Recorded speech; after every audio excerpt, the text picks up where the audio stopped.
Number 12, we've got a line 2x plus 5y equal 20, and it cuts the x-axis at A. And then it cuts the y-axis at B. Well, what does that mean? If it cuts the x-axis, that means it's an x-intercept. And if it's an x-intercept, that means it's a point where y equals 0. And if it cuts the y-axis, that means that B is a y-intercept, which means that x is equal to 0.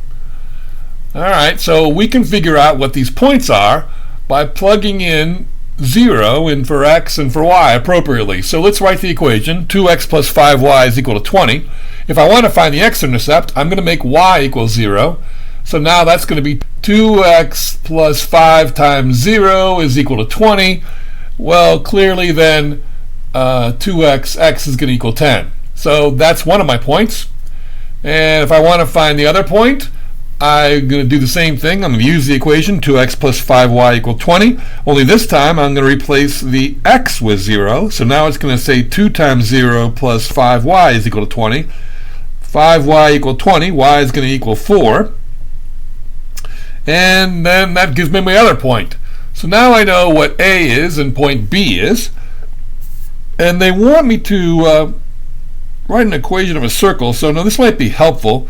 If I draw B and A, and I got a little sketch of what's going on, you notice it says C is a midpoint.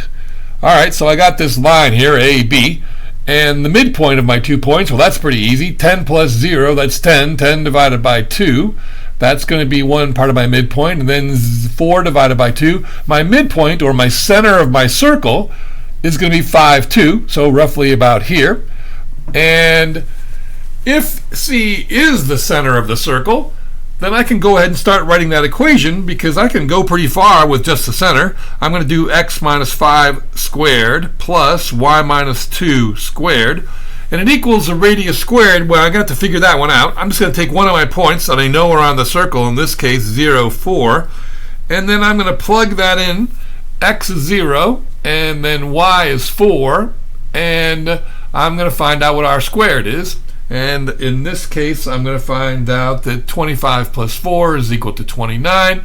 R squared is equal to 29, and that gives me my equation x minus 5 squared plus y minus 2 squared is equal to 29.